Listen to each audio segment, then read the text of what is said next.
এখন আমরা চলে এসেছি শাহসুজার কমপ্লেক্সে বা রাজবাড়ি যেটা বলে। এই হচ্ছে সেই কমপ্লেক্স। এইটা সম্ভবত কারাগার, ফাঁসের মঞ্চ। উপরে দেখুন ফাঁসি দেওয়ার জায়গা আছে। এইটা হচ্ছে একটা কুমা ওয়াল ছিল, এই ওয়ালের অবশিষ্ট অংশগুলো কিন্তু রয়ে গেছে। এই যে দেখুন, ছোট সোনা মসজিদ দেখার পর এখন বাইক নিয়ে চলে যাচ্ছি মুঘল সুবাদার শাহ সুজার অবকাশ যাপনের স্থান তোহাখানা দেখার জন্য। তোহাখানা বা তাহাখানা একটি 3 তলা বিশিষ্ট রাজপ্রাসাদ। প্রাচীন গৌর লখনৌতির পিরোজপুর এলাকার পুরাকীর্তিগুলোর মধ্যে এ স্থানেই 3টি প্রাচীন নিদর্শন বিদ্যমান। এর মধ্যে তাহাখানা অন্যতম। তাহাখানা ফার্সি শব্দ, এর আবিধানিক অর্থ ঠান্ডা ভবন। অনেকে শীতাতাপ নিয়ন্ত্রিত কক্ষ বলে উল্লেখ করেন। দাফেউল বালা নামক একটি দিঘির পশ্চিম পারে এটি অবস্থিত। এর একতলা ভূগর্ভে মাটির নিচে, অন্য 2 তলা মাটির ওপরে। তার মধ্যে তৃতীয় তলাটির অস্তিত্ব প্রায় বিলুপ্তি ঘটেছে। প্রাসাদটি 3 তলা বিশিষ্ট হওয়ার কারণেই কেহ কেহ একে তোখানাও বলে থাকে। কে এই প্রাসাদটি নির্মাণ করেছেন তা ইতিহাসে সুস্পষ্ট উল্লেখ নেই, তবে ভবনগুলোর স্থাপত্য বৈশিষ্ট্য, মুঘল রীতির প্রয়োগ ও কলাকৌশল প্রতিফলিত। সমসাময়িক ও পরবর্তী ঐতিহাসিক বিবরণ ইঙ্গিত করে যে এর নির্মাতা মুঘল সুবাদার শাহ সুজা 1639 থেকে 1660। এখন আমরা চলে এসেছি শাহ সুজার কমপ্লেক্সে বা রাজবাড়ি যেটা বলে। এই হচ্ছে সেই কমপ্লেক্স।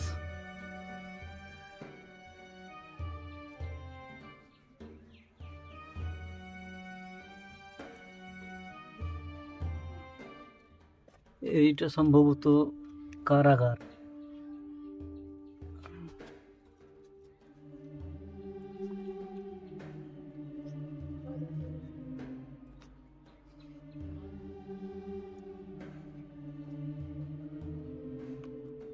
ওইটার নিচেরটা হচ্ছে কারাগার এবং উপরের এই জায়গাটুকু হচ্ছে ফাঁসের মঞ্চ।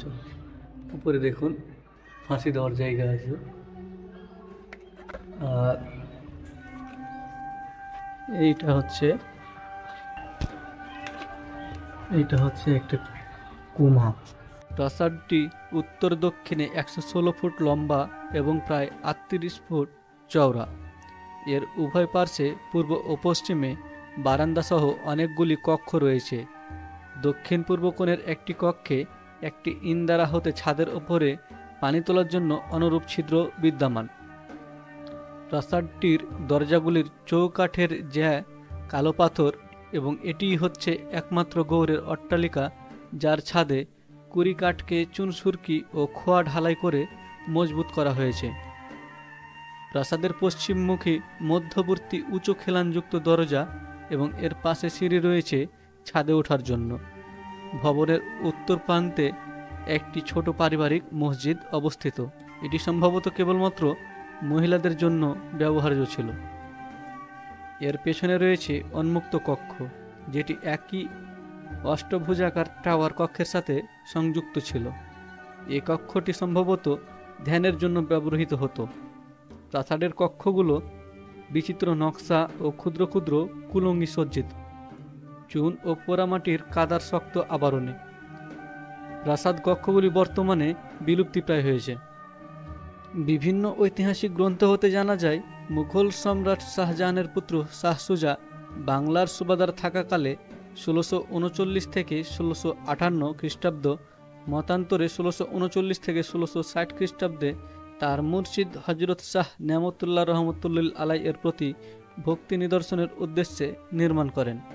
শাহ সুজার রাজমহলের রাজধানী থাকাকালে তিনি মাঝে মধ্যেই হজরত শাহ নেয়ামতুল্লাহ রহমতুল্লিল আলাই এর প্রতি শ্রদ্ধাস্বরূপ গৌর লখনৌতির পিরোজপুরের এই গৌর উপনগরীতে আসতেন।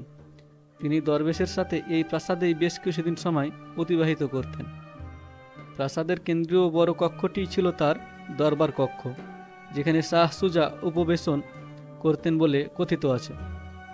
আবার কেউ কেউ বলেন শাহ সুজা যখন পিরোজপুরে তার মুর্শিদ শাহ নেয়ামতুল্লাহ রহমতুল্লিল আলাইকে দেখতে আসতেন, তখন তার অস্থায়ী বসবাসের জন্য অট্টালিকাটি নির্মিত হয়। এজন্য অনেকে এই প্রাসাদটিকে শাহসুজার কাচারি বাড়ি বা শাহসুজার অবকাশ যাপনের স্থান বলে উল্লেখ করেন। প্রাসাদের 4টি বুর্জ রয়েছে। প্রাসাদটি পূর্ব প্রান্তে পুকুর পাড়ের দিকে মাটির নিচে 5টি ঘর, ওপর তলায় 13টি ঘর রয়েছে। এছাড়া একটি কুয়ার ঘর ও 2টি খোলা ঘর রয়েছে।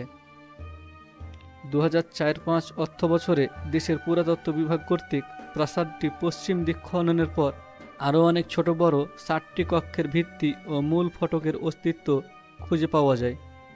দায়িত্বরত প্রকৌশলীরা এ লেখককে জানান, পরবর্তীকালে উল্লেখিত কক্ষের ভিত্তির ওপর নতুনভাবে কক্ষ নির্মাণ করে পূর্বাবস্থায় ফিরিয়ে নিয়ে যাওয়ার একটি পরিকল্পনা রয়েছে। মুঘল যুগের এই প্রাচীন নিদর্শনটি সে যুগের উল্লেখযোগ্য স্থাপত্যকলার অপূর্ব নিদর্শন। প্রাসাদটি বর্তমানে পশ্চিম দিক থেকে দেখলে একতলা ভবন মনে হবে, আর পূর্ব প্রান্তের পার থেকে দেখলে দ্বিতল ও অট্টালিকাটির খুবই মনোহর দেখায়, যা পর্যটকদের জন্য একটি খুবই আকর্ষণীয় এবং দৃষ্টিনন্দন প্রাচীন নিদর্শন।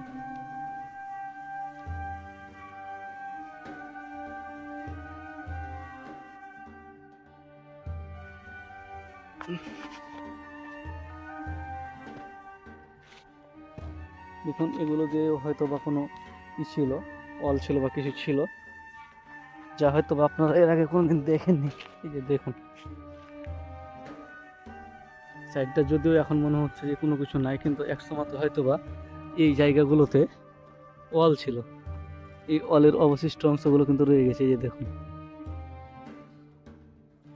এই যে অলের অবশিষ্ট অংশ।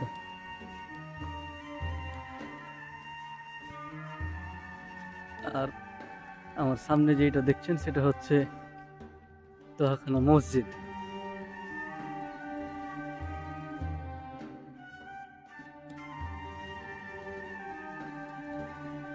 তো বন্ধুরা, আজকে এই পর্যন্তই। পরবর্তীতে আপনাদের সাথে দেখা হবে নতুন কোনো ভিডিও নিয়ে। সেই পর্যন্ত সবাই সুস্থ থাকুন, ভালো থাকুন।